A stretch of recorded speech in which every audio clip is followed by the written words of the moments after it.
2 यांत्रिकी क्या है। चलिए यांत्रिकी चलते हैं, गति एवं विराम क्या है।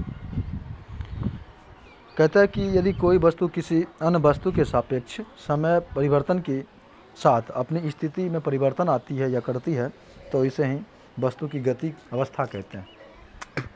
कहता है कि वही यदि कोई वस्तु किसी अन्य वस्तु के सापेक्ष, यदि वही वस्तु किसी अन्य वस्तु के सापेक्ष समय परिवर्तन के साथ अपनी स्थिति में परिवर्तन ना करे तो विराम कहा जाता है। अब आ गया, गति एक सापेक्षिक अवधारणा है। गति क्या है? गति एक सापेक्षिक अवधारणा है। अतः किसी व्यक्ति के लिए, एक उदाहरण के लिए, यांत्रिकी की एक बस गति कर रही सड़क पर लगे वृक्ष बस के यात्रियों को गतिशील और साथी यात्री विरामावस्था में लगेंगे। वही सड़क पर खड़े व्यक्ति को बस तथा यात्री गतिशील और वृक्ष विरामावस्था में प्रतीत होंगे। अब आगे दूरी क्या है?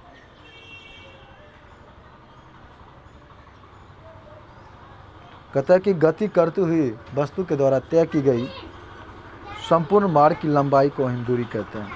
गति करती हुई वस्तु को तय की गई संपूर्ण लंबाई की लंबाई को ही संपूर्ण मार्ग की लंबाई को ही हम दूरी कहते हैं। दूरी एक अदिश राशि है।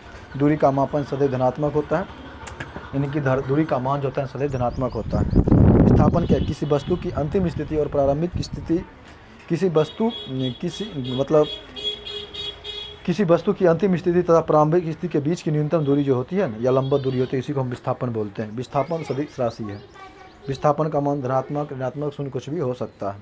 अब आगे चाल, किसी वस्तु द्वारा इकाई समय में तय की गई दूरी को ही हम चाल कहते हैं। चाल बराबर होता है दूरी बटे समय। चाल एक अदिश राशि है ना। अब अगर चाल का SI मात्रक जो होता है आपका मीटर पर सेकेंड होता है। चाल का SI मात्रक क्या होता है? मीटर पर सेकेंड होता है। चाल की दिमा LT-1 होता है। अब आगे वेग, इकाई समय में किसी वस्तु द्वारा तय की गई मार्ग, मतलब इकाई समय में किसी वस्तु द्वारा तय किया गया विस्थापन उस वस्तु का जो है ना वेग कहलाता है। वेग एक सदिश राशि है। वेग बराबर होता है विस्थापन बटे समय अंतराल, यानी कि समय, यानी कि V बराबर S/T। आगे चलते हैं। अब आगे है वेग का SI मात्रक मीटर पर सेकेंड होता है। वेग की विमा LT-1 होता है। जो चाल का होता है वही होता है। अब आगे है, जबकि वेग सदिश होता है, चाल अदिश होता है। आगे चलते हैं। उपर्युक्त राशियों निम्नलिखित द्वारा समझा जा सकता है। जैसे कि अगर आप देख रहे हैं, यहाँ से हम A से चले B तक में 4 किलोमीटर, फिर B से चले C तक में 2 किलोमीटर, फिर C से चले D तक में 2 किलोमीटर, फिर D से चले E तक में 2 किलोमीटर। तो हो गया टोटल। कोई वस्तु चित्रानुसार A B C D E पर चले तो बिंदु A से लेकर के प्रारंभिक बिंदु E पर 5 घंटा में पहुँचता है तो उसके द्वारा तय की गई दूरी जो होता है 10 घंटा का होता है। तो उसकी चाल हो जाएगा दूरी बटे समय, तो दूरी हो गया आपका 10 और समय हो गया 5 घंटा, तो 2 किलोमीटर प्रति घंटा की चाल से चला है। वेग जानवे करते हैं 6/5 1.2 किलोमीटर प्रति घंटा की पूर्व की ओर चल रहा है। अब आगे त्वरण क्या है? यदि किसी वस्तु का वेग समय के साथ बदलता है या परिवर्तित होता है तो उस वस्तु के वेग के परिवर्तन की दर को ही हम त्वरण कहते हैं। यानी कि स्पष्ट है कि वेग में परिवर्तन की दर को हम त्वरण कहते हैं। त्वरण बराबर होता है वेग में परिवर्तन बटे समय, यानी कि A बराबर V-U/T। V प्रारंभिक वेग है, U अंतिम है और T समय प्रारंभिक समय या समय अंतराल है। त्वरण एक सदिश राशि है। इसका SI मात्रक होता है मीटर पर सेकेंड स्क्वायर होता है। त्वरण ML-T-2 होता है। M0 L-T-2 होता है। वेग की दिशा में त्वरण पर होने वाले इस धनात्मक वेग की दिशा में त्वरण होने पर इसे धनात्मक, जबकि वेग की विपरीत दिशा में त्वरण होने पर ऋणात्मक कहते हैं। अब आगे है, यदि कोई वस्तु एक नियत त्वरण से एक सरल रेखा में गति कर रहा होता है तो उसकी गति को विभिन्न समीकरणों से व्यक्त किया जा सकता है। जैसे कि आप V बराबर U प्लस AT, S बराबर UT plus half AT square और V स्क्वायर बराबर 2A स्क्वायर प्लस V बराबर U स्क्वायर प्लस 2AS। यानी कि आप जानते करते हैं U क्या है, V क्या है, T क्या है। चलिए आगे चलते हैं। अब आगे है वृत्तीय गति क्या है? जब कोई वस्तु किसी वृत्ताकार मार्ग पर गति करती है तो उस गति को हम वृत्तीय गति कहते हैं। यदि वह एक समान चाल से गति है तब उसकी गति को एक समान वृत्तीय गति भी कहते हैं। एक समान वृत्तीय गति एक त्वरित गति होती है क्योंकि वेग की दिशा जो प्रत्येक बिंदु पर बदलती रहती है। क्योंकि इस चूँकि इस त्वरण की दिशा हमेशा केंद्र की ओर होती है, हाँ, अतः इसे अभिकेंद्र बल त्वरण भी कहते हैं। एक समान रेखीय सरल रेखीय गति कोई त्वरण गति नहीं होता है, जबकि एक समान वृत्तीय गति सदैव एक त्वरण गति होती है। अब आगे कोणीय विस्थापन क्या है? एनुगुलर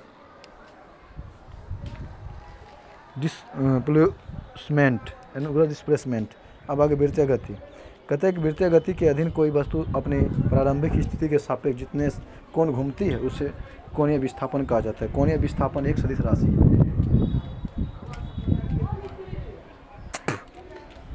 कोणीय विस्थापन एक सदिश राशि है। इसका जो है मात्रक जो होता है रेडियन होता है। कोणीय विस्थापन के बीमा m0 L0 t minus m0 L0 t0 होता है। अब आगे है, अर्थात इससे द्रव्यमान, लंबाई एवं समय के पदों में नहीं व्यक्त किया जा सकता है। अब आगे है, कोणीय वेग ओमेगा बराबर होता है delta by phi by delta t. Delta theta बराबर होता है कोणीय विस्थापन, डेल्टा टी बराबर होता है लगा समय। कोणीय वेग एक सदिश राशि है। कोणीय वेग क्या है? एक सदिश राशि है। कोणीय वेग का मात्रक रेडियन पर सेकंड होता है। इसका भी मात्रक LT-1 हो जाएगा, L0t-1 हो जाएगा। आगे है, यदि कण पूरे चक्कर में 2 पाई रेडियन मतलब 360 डिग्री घूम जाए तो एक चक्कर पूरा करने में लगा समय कण का परिक्रमण t कहलाता है। वही कण द्वारा 1 सेकंड समय में लगे गए चक्करों को संख्या को कण की आवृत्ति कहते हैं। आवृत्ति का मतलब होता है दोहराना। आगे चलते हैं। औसत कोणीय वेग बराबर होता है 2 पाई बाई टी या n बराबर 1/t, ओमेगा बराबर 2 पाई n। तो कोणीय विस्थापन तथा रेखीय विस्थापन के बीच संबंध हो जाएगा v बराबर r ओमेगा। v रेखीय वेग है, r वृत्त की त्रिज्या है, और रेखीय वेग वृत्त की त्रिज्या गुने कोणीय वेग। आगे चलते हैं। बल क्या है? कहता है कि बल वह भौतिक कारक है जो किसी वस्तु पर लगकर उसके स्थान में परिवर्तन करता है या परिवर्तन करने की चेष्टा करता है। कोई वस्तु विरामावस्था में हो तब, ठीक। उदाहरण के लिए स्थिर रखे फुटबॉल पर खिलाड़ी बल लगा करके उसे गतिशील कर देता है। लोहे की एक सीधे छड़ को बल लगाकर उसे टेढ़ा कर देता है। अब आगे सरल गति क्या है? सिंपल मशीन क्या है? सरल मशीन क्या है?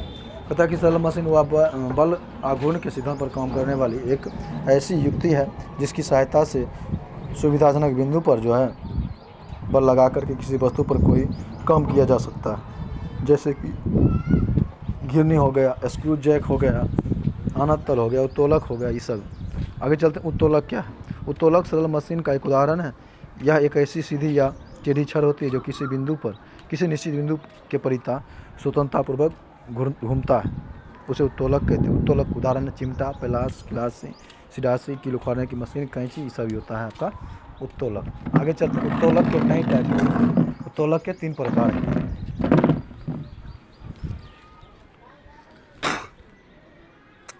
उत्तोलक के 3 प्रकार हैं। आलम्ब, एक होता है फलक्रम जिसको हम बोलते हैं आलम्ब को, F फलक्रम सूचित करते हैं F से। कहता है कि आलम्ब वह बिंदु है जिसके चारों ओर उत्तोलक की छड़ स्वतंत्रतापूर्वक घूमते रहता है। और वह इफोर्ट यानी कि आयास, उत्तोलक का उपयोग करने के लिए उस पर जो बल लगाया जाता है इसको हम ई से सूचित करते हैं। भार यानी कि लोड, जो बोझ उठाता है, जिसके द्वारा वस्तु को उठाया जाता है या अर्थात जिस पर काम किया जाता है उसे भार यानी कि लोड कहते हैं, W भी कहते हैं। उत्तोलक के 3 टाइप होते हैं, प्रथम श्रेणी, द्वितीय श्रेणी, तृतीय श्रेणी। प्रथम श्रेणी के उत्तोलक में जो होता है ना, फलक्रम जो होता है F बीच में आ जाता है और भार पहले और आयास बाद में होता है। इसका यांत्रिक लाभ सदैव 1 से कम या अधिक हो सकता है। जैसे उदाहरण के लिए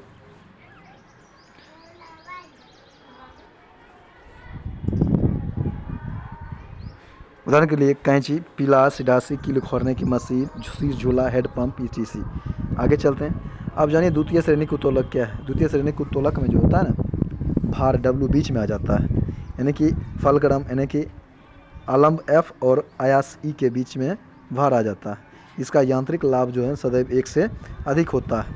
इसका उदाहरण जैसे कि आपका हो गया सरौता, एक पहिया वाला कूड़ा धोने वाली गाड़ी, नींबू निचोड़ने की मशीन, ये सभी हो गया। अब आगे आपका तृतीय श्रेणी के उत्तोलक। तृतीय श्रेणी के उत्तोलक में जो होता है इफोर्ट यानी कि आयास बीच में आ जाता है। उससे पहले आलम्ब आता है F फिर आता है आपका भार लोड W। आगे चलते हैं। इसका यांत्रिक लाभ जो होता है सदैव एक से क्या होता है, कम रहता है। उदाहरण के लिए स्टेपलर, चिमटा, मनुष्य का हाथ आदि। आगे न्यूटन के गति के नियम क्या हैं। गैलीलियो एवं सर आइजैक न्यूटन ने सर्वप्रथम वस्तुओं की गति के संबंध में कुछ विचार प्रस्तुत किए। सर आइजैक न्यूटन ने 1687 में एक अपनी पुस्तक लिखा जिसका नाम था प्रिंसिपिया। इसमें संबंधित गति के 3 नियमों को उसने प्रतिपादित किया, जिसे न्यूटन के गति विषयक नियम कहते हैं। न्यूटन की गति का प्रथम नियम क्या है, कहता है कि प्रथम गति नियम को हम जड़त्व का नियम या गैलीलियो का नियम भी कहते हैं। कहता है इस नियम के अनुसार यदि कोई वस्तु विराम अवस्था में है तो वह विराम अवस्था में ही बना रहेगा, अगर गति की अवस्था में है तो वह गति की अवस्था में ही बना रहेगा, जब तक कि उस पर कोई बाह्य बल लगाकर का उसके स्थान में परिवर्तन नहीं कर देता है। आगे चलते हैं। इस नियम को जड़त्व का नियम या गैलीलियो का नियम भी कहते हैं। इसी नियम से बल का जो होता है आपका परिभाषा मिलता है। अब आगे जड़त्व क्या है। जड़त्व जानवे करते हैं जब किसी वस्तु का वह गुण होता है जिसके कारण वस्तु जो है ना बाह्य बल की अनुपस्थिति में अपनी नियत अवस्था में बनी रहती है, या परिवर्तन का विरोध जड़त्व है। जड़त्व की माप द्रव्यमान, अर्थात जड़त्व का माप क्या है, जड़त्व का माप जो है द्रव्यमान है। अर्थात आप कह सकते हैं कि भारी वस्तु का जड़त्व अधिक और हल्की वस्तु का जड़त्व कम होगा। जड़त्व के नियम से बल का परिभाषा भी मिलता है। आगे चलते हैं। जड़त्व के नियम के दैनिक जीवन में परीक्षण, जैसे कि चलती हुई ट्रेन या बस से उतरने वाले व्यक्ति को थोड़ी दूर तक उसी दिशा में जाना पड़ता है। यदि चलती गाड़ी में अचानक ब्रेक लगाए तो उसमें बैठे यात्री जो है ना आगे की ओर झुक जाता है, और एकाएक कोई गाड़ी खुलेगी तो उसमें बैठे यात्री पीछे की ओर झुक जाएगी। इसे न्यूटन का प्रथम नियम का भी उदाहरण बोलते हैं। ठीक, अब आगे है। पेड़ की शाखाओं को जोर से हिलाने पर पेड़ से पल टूट करके नीचे गिर जाता है। अब आगे संवेग। ये संवेग क्या होता है, द्रव्यमान गुने वेग, यानी कि द्रव्यमान और वेग के गुणनफल को ही हम संवेग कहते हैं। इसका SI मात्रक kg/s² होता है। आगे है। संवेग कहते हैं सदिश राशि को व्यक्त करने के लिए ऊपर 3 तीर लगा होता है, जैसे P = mv।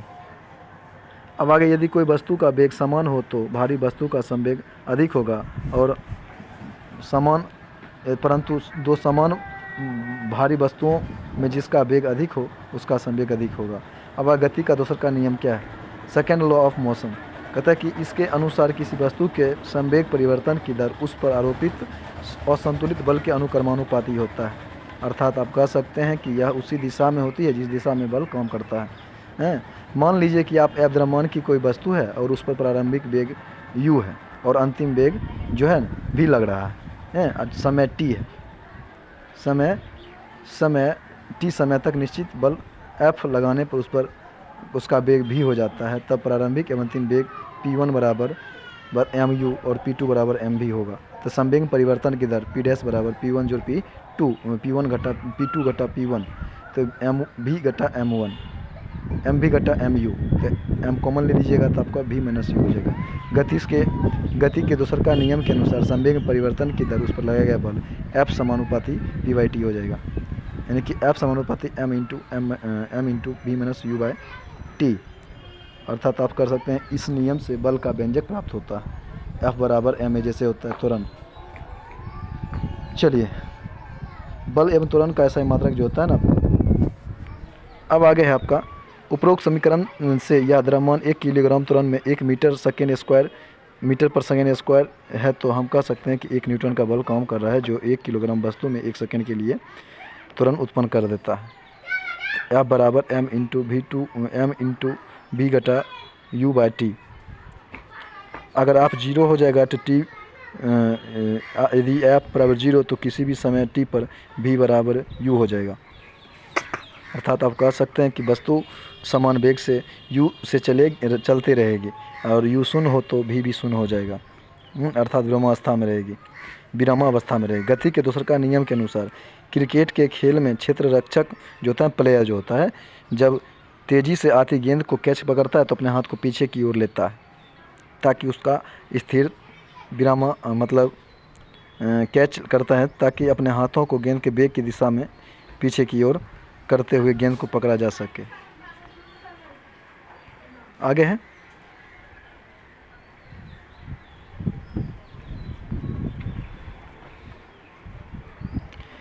आगे है कि गाड़ी में लगने वाले झटके से बचने के लिए स्प्रिंग या शॉक एब्जॉर्ब लगाए जाते हैं। यदि हल्की और भारी दो गेंदें एक समान वेग से गतिशील हो तो हल्की गेंद को कैच करना आसान होता है। अब गति का तीसरा नियम क्या है?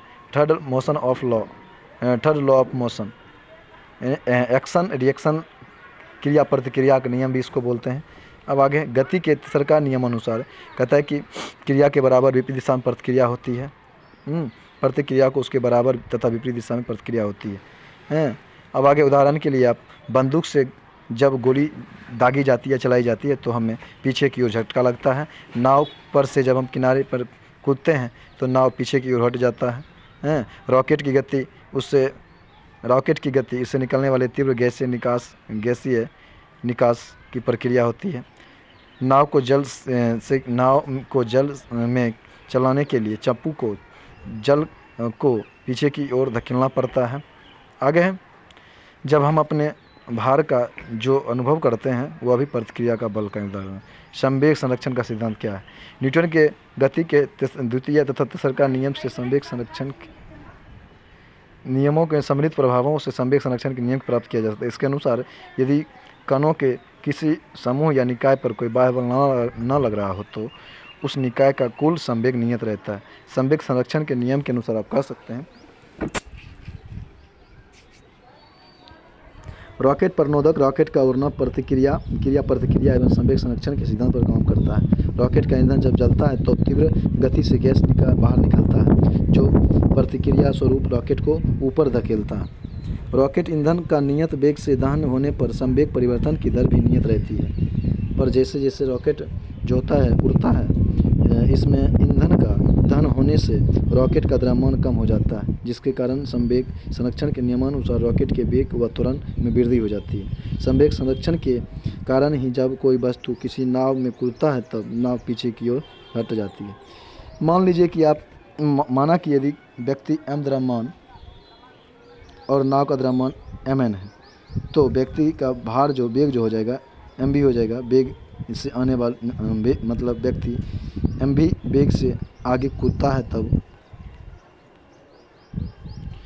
संवेग संरक्षण के सिद्धांत के अनुसार जो हो जाएगा आपका व्यक्ति का संवेग हो जाएगा pv बराबर हो जाएगा व्यक्ति का संवेग, यानी कि mv vv बराबर mm vm। नाव के पीछे खिसकने की चाल हो जाएगा mv बराबर mm इंटू mv बटे mv। अब आगे है आपका अभिकेंद्रीय बल क्या है? न्यूटन के द्वितीय गति नियमानुसार त्वरण सदैव किसी बल का ही परिणाम होता है। इस बल की दिशा वही होती है जो त्वरण की होती है। हम जानते हैं कि वृत्तीय पथ पर गति करते कण का एक अभिकेंद्रीय त्वरण काम करता है। अतः हम कह सकते हैं कि वृत्तीय पथ पर गतिशील करने वाले कण पर एक बल काम करता है जिसकी दिशा सदैव वृत्त के केंद्र की ओर रहता है। इसी बल को अभिकेंद्रीय बल कहा जाता है। वृत्तीय पथ पर गतिमान कण अभिकेंद्रीय त्वरण A बराबर v²/r, जहाँ भी वृत्तीय पथ पर घूमते हुए कण का वेग है, r वृत्त की पथ की त्रिज्या है, m घूमते कण का द्रव्यमान है। न्यूटन के दूसरे का गति नियम से F बराबर mv²/r। अब आगे है अभिकेंद्रीय बल के उदाहरण, जैसे कि जब कोई सड़क में मोड़ लेते जब कोई गाड़ी जो है सड़क पर मोड़ लेती है तो उसे मोड़ने के लिए आवश्यक अभिकेंद्रीय बल टायरों तथा सड़कों के बीच लगने वाले घर्षण बल से प्राप्त होती है। ग्रहों को सूर्य के चारों ओर घूमना, ग्रहों को सूर्य के परिक्रमण के लिए आवश्यक अभिकेंद्रीय बल गुरुत्व बल के बल से प्राप्त होता है। यदि किसी परमाणु के नाभिक के चारों ओर वृत्तीय कक्षाओं में इलेक्ट्रॉन को घूमने के लिए आवश्यक अभिकेंद्रीय बल विद्युत घर्षण बल से प्राप्त होती है। तब जब किसी पत्थर के टुकड़े को डोरी से बांध करके वृत्ताकार पथ पर घुमाया जाता है तो डोरी के अंदर की ओर खींचा रहता है, अर्थात डोरी का अंदर की ओर बल लगाना पड़ता है या डोरी पर उत्पन्न तनाव होता है। अतः डोरी के तनाव द्वारा गेंद पर अभिकेंद्रीय बल लगाया जाता है। अतः यदि डोरी को छोड़ दिया जाए तो डोरी का तनाव समाप्त हो जाता है और आवश्यक अभिकेंद्रीय बल न मिल पाता है, जिसके कारण पत्थर का टुकड़ा सरल रेखा में गति कर जाता है। अब आगे आकाश में उड़ता हुआ हवाई जहाज जब क्षैतिज वृत्ताकार पथ में मुड़ता है तो कुछ तिरछा होकर के आवश्यक अभिकेंद्रीय बल प्राप्त कर लेता है। अब आगे है आपका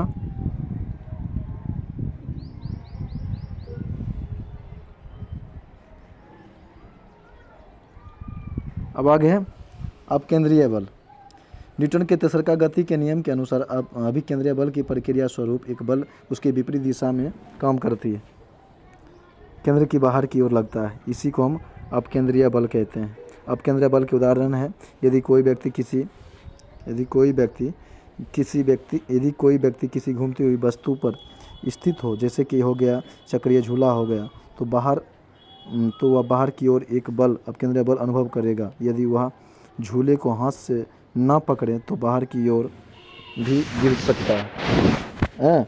आगे है एक तीक्ष्ण वृत्ताकार पथ पर तीव्र गति से जाता हुआ 4 पहियों वाला वाहन यदि वांछित चाल के सापेक्ष तेज गति से चल रहा हो तो वह मोड़ पर बाहर की ओर पलट सकता है। अतः कोई गाड़ी वांछित चाल से कम चाल से चल रही हो तो वह मोड़ पर बाहर की ओर फिसलने लगेगी, परंतु तब घर्षण बल भीतर की ओर लग करके आवश्यक अभिकेंद्रीय बल प्रदान कर सकता है।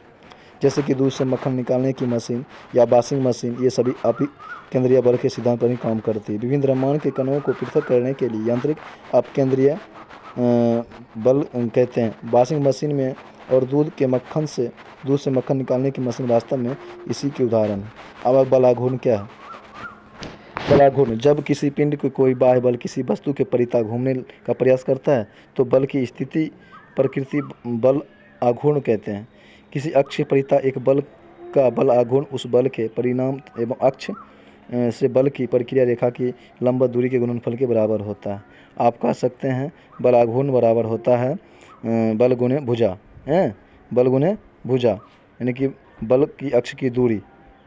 बल आघूर्ण को टॉर्क टी से प्रदर्शित करते हैं। बल आघूर्ण का विमा m(L²T-2) होता है। आगे चलते हैं, या न्यूटन मीटर भी बोलते हैं। अतः स्पष्ट है कि यदि किसी बल को अक्ष के अधिक दूरी पर लगाया जाए तो बल आघूर्ण अधिक होगा, और यदि अक्ष से दूरी शून्य हो अर्थात बल की प्रक्रिया रेखा पिंड के द्रव्यमान केंद्र से गुजरे तो बल आघूर्ण शून्य हो जाएगा।